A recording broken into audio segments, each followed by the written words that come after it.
exactly. Yeah, but coming back to that stocking density thing, because I just did a video about it myself, and reading some stuff on forums and out there's a lot of misinformation about it. So if we could clear that up, I don't know. So with that background you've got, I'm curious to know what the scientific teachings are, because I've never been taught about stocking densities. Everything I do with stocking is based on my experience, and that's it.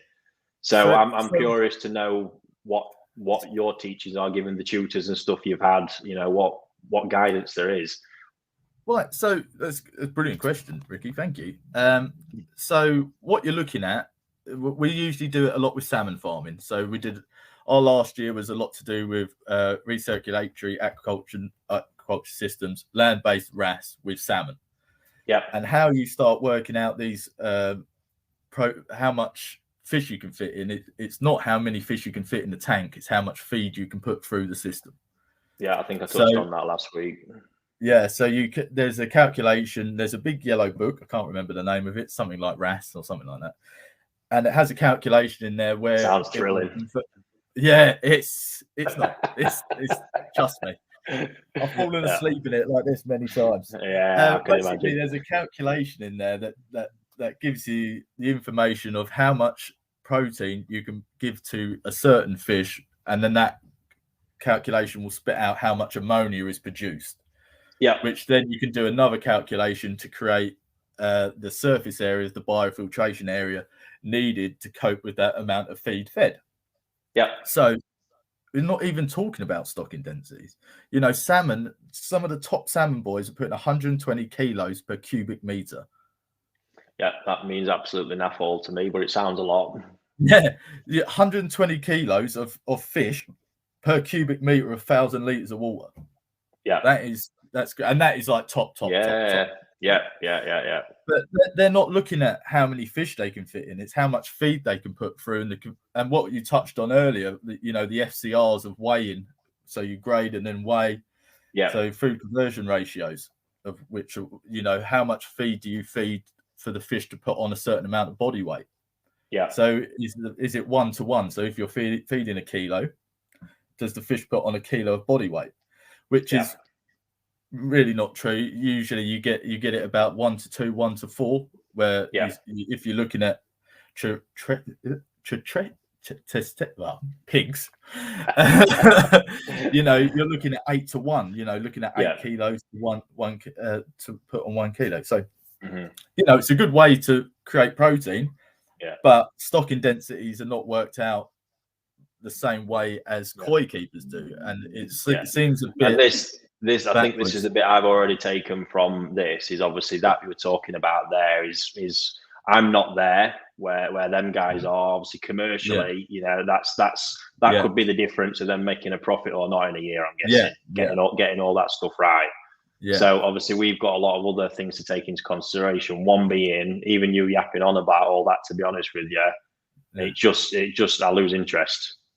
Because that's true. I think that's the same. I think that's the same for I think that's the. But that's why I asked, because I think it's the same for a lot of guys out there. Some like the sciencey end of the hobby, but most people just want to keep the fish nice and healthy.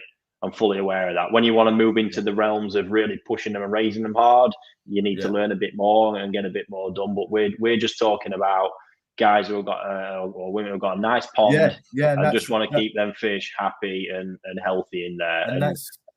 And I can't agree with you more. And that's why I wanted to talk to you about it, because it's what you want to get out of that pond. If you've only got a small filter and a couple of fish in there, that's fine. That's perfect. If that's what you want, or if you do want to grow on, you're going to have to upscale that filter. Yeah. It's not about surface area of water per inch. It's about these other variables that you have within your system and what you want to get out of that system to enjoy your hobby.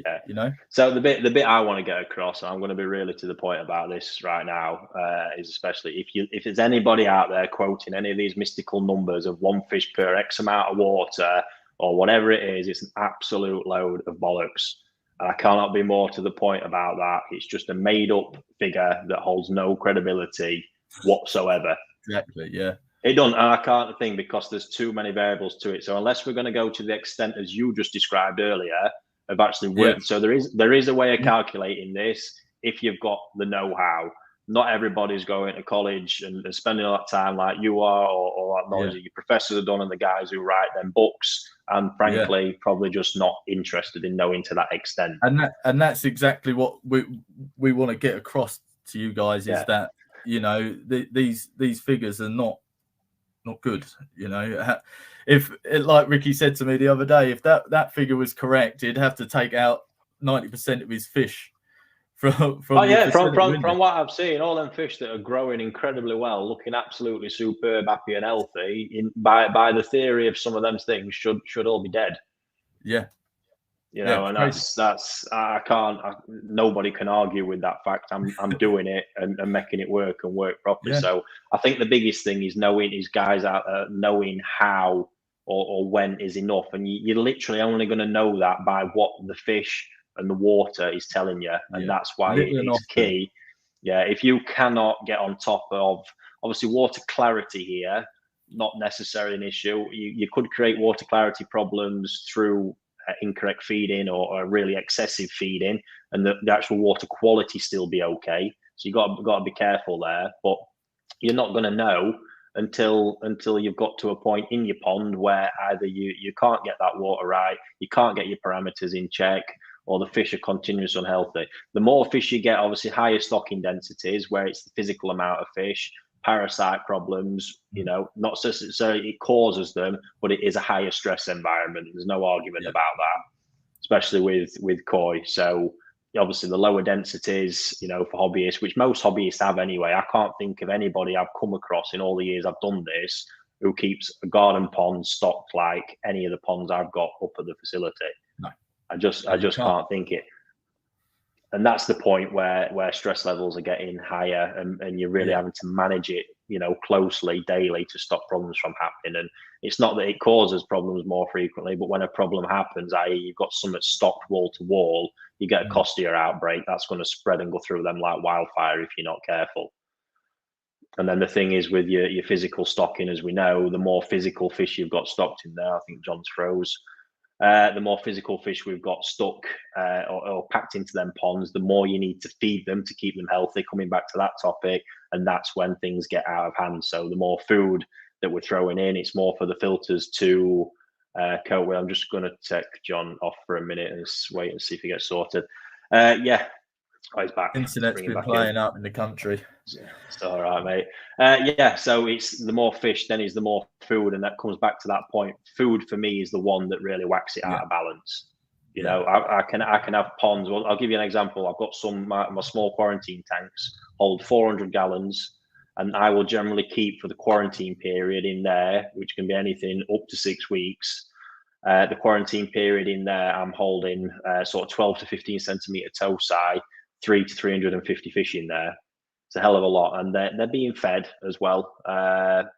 It's not like they're not being fed at all, but they're not being fed like the growing ponds, and they couldn't be fed like the growing ponds because it would absolutely muck things up big time. So we're